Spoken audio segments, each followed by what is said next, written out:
futures all day long, turning sparks into burning light. We keep the world alive tonight. With a heartbeat, the rhythm, the rise, Maxivas, the wind beneath our skies. Entrepreneur support systems call, lifting small dreams to stand tall. With passion and drive, we never rest. We never rest. Welcome to Entrepreneurs Support System Podcast. We are so delighted that you have joined us. Lydia, every time I walk past a local shop that has survived more than 5 years, I think the same thing. That place is a quiet miracle of discipline. It really is. Small businesses are not small commitments. They are daily negotiations between vision and reality, between cash flow and courage. And the opportunity is still enormous. Technology lowered barriers, communities crave authenticity, and customers reward consistency more than perfection. Which means the next decade belongs to founders who can learn quickly, decide cleanly, and protect their energy as carefully as their capital. That sets the stage for today, because many entrepreneurs protect everyone except the business itself. And often without realizing the cost. Our topic is the cost of flexibility that entrepreneurs and small business owners often overlook. Let us begin with a simple question. Why does flexibility feel so necessary in the early stages of a business? Because uncertainty is high and leverage is low. Founders need customers, partners, talent, and goodwill. Flexibility becomes a social currency. It says, I am easy to work with, I am reasonable, I am grateful for the opportunity. And that is understandable. But here's the next question. When does flexibility quietly become a liability? It becomes dangerous when it replaces standards. When every boundary is negotiable, the business loses its shape. Teams lose clarity. Customers lose respect. The founder loses time, which is the only resource that never compounds once spent. More critically, the business loses the ability to predict its own behavior, which makes scaling impossible. Let us make this concrete. What are the main categories of cost that flexibility creates? The first is operational drag. When processes change constantly to accommodate exceptions, nothing becomes efficient. Work is repeated, mistakes multiply. The organization never settles into a rhythm. Consider what happens when a service business allows custom pricing on every deal. The sales cycle lengthens. Proposals require executive review. Fulfillment teams cannot anticipate resource needs, and finance cannot forecast with confidence. Each exception creates a cascade of inefficiency that touches every department. The second is decision fatigue. Every exception forces a new judgment call. The founder becomes a human router for problems that should have been solved by policy.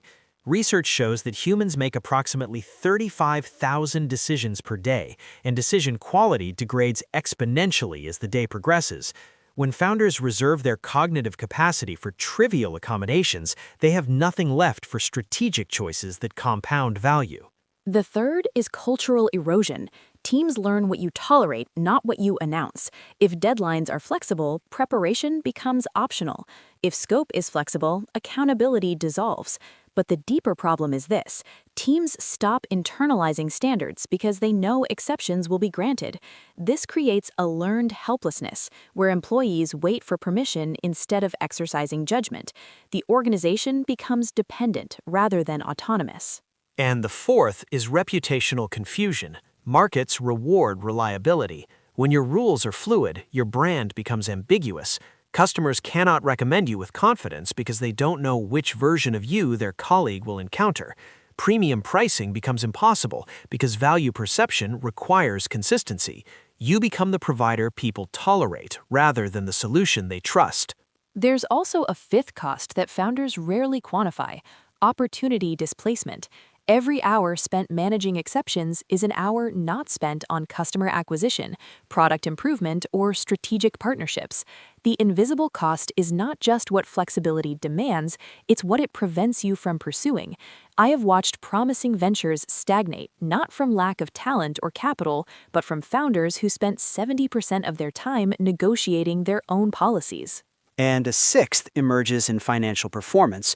Chronic flexibility suppresses margins in ways that seem minor individually, but compound catastrophically. A 10% discount here, an extended payment term there, a scope expansion without repricing. Within 12 months, gross margin has eroded by 15 points, and the founder cannot understand why growth feels so unrewarding. There's also a personal cost that rarely gets discussed. Chronic flexibility trains founders to suppress their own priorities. That habit eventually becomes resentment or burnout. The psychological term is self-abandonment, and it manifests as business owners who can articulate everyone's needs except their own. This is not sustainable, and it's not noble.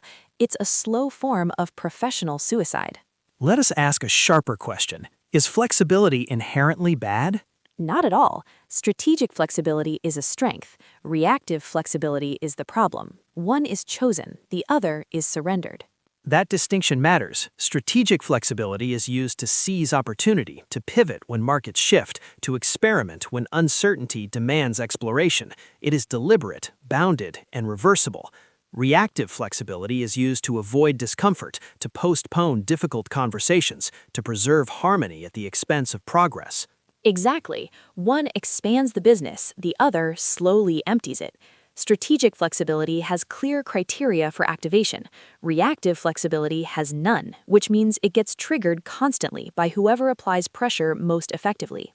Another question entrepreneurs ask is this: how do I know if my flexibility is harming or helping? 3 signals reveal the truth. First, if exceptions consume more conversation than execution, you have a problem. Count the hours spent discussing whether to bend a rule versus the hours spent delivering core value. If the ratio exceeds 1 to 10, flexibility has become a tax on productivity. Second, if your team waits for permission to decide obvious things, you have trained dependency. Healthy organizations push decisions downward. Unhealthy ones escalate everything, and chronic flexibility is often the cause because people know standard answers will be overridden anyway. And third, if your calendar is crowded but your priorities are untouched, flexibility has become avoidance. You're busy but not productive, responsive but not strategic. That's uncomfortable to hear, but precise. Let me add a 4th signal. If your best customers and your most difficult customers receive the same level of accommodation, you have inverted value creation. Flexibility should be a reward for partnership, not a subsidy for dysfunction. That is exactly right. When everyone receives the same exceptions, you are not being fair. You are being undiscerning, and markets punish that quickly because your ideal customers lose their reason to remain loyal. Let us address the community itself. Entrepreneurs share certain customs: long hours, informal structures, emotional attachment to clients, pride in being accommodating. How do these customs reinforce the problem? They romanticize sacrifice. Many founders confuse suffering with seriousness. They believe that being endlessly available proves commitment. In reality, it often proves a lack of systems. The culture celebrates the founder who answers emails at midnight, but rarely celebrates the founder who designed a business that doesn't require midnight emails. There's a status economy around appearing indispensable, and it's deeply damaging. And systems are not cold. They are compassionate at scale. A well-designed system treats the 100th customer with the same care as the first. Manual flexibility cannot make that claim because human attention is finite and degrades under load. Well said. Clear structure protects relationships. It prevents disappointment before it needs to be repaired. When expectations are explicit and boundaries are consistent, trust actually increases because people know what to expect. Paradoxically, the most flexible organizations often have the weakest relationships because no one trusts the ground beneath them. Another question entrepreneurs ask is this: how does healthy flexibility look in practice? It looks like predefined exceptions, written policies that include narrow windows for adaptation. For example, a payment policy might state that standard terms are net 30, but clients with perfect payment history over 12 months qualify for net 45 upon request. The flexibility exists, but it's earned and transparent. It looks like pricing tiers instead of custom negotiations, 3 clear packages with defined scope, allowing customers to self-select rather than forcing founders to negotiate value repeatedly. It looks like deadlines with buffers rather than apologies. If a project requires 10 days, quote 15 and deliver in 12. You appear reliable without overextending your team. It also looks like founders who choose discomfort early instead of chaos later. The conversation that feels awkward today prevents the crisis that feels impossible next quarter. Healthy flexibility means saying no with grace rather than yes with resentment. And it means designing decision frameworks that reduce the need for judgment. If 80% of requests can be handled through clear policy, founders preserve their energy for the 20% that genuinely require discernment. This is not rigidity, it's efficiency. The entrepreneurial community also faces rapid technological change. How does that interact with flexibility? Technology rewards precision. Automation punishes ambiguity. The more tools you adopt, the more damaging uncontrolled flexibility becomes. Machines need rules. So do people, even when they claim otherwise. Consider customer relationship management systems. If your sales process has 17 different paths depending on who's asking for what, your CRM becomes unusable. Data integrity collapses. Forecasting fails. The tool that should provide leverage becomes a liability. The same applies to project management software, billing systems, and communication platforms. They all assume a degree of standardization. Chronic flexibility breaks them. Which brings us to execution. Ideas are abundant, adaptation is praised, but speed belongs to those who standardize first. All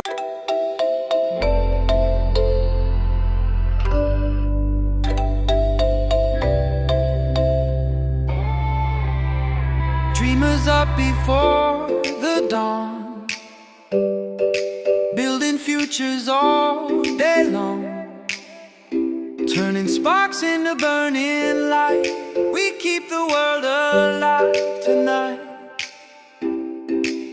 With a heartbeat, the rhythm, the rise, Maxivas, the wind beneath our skies.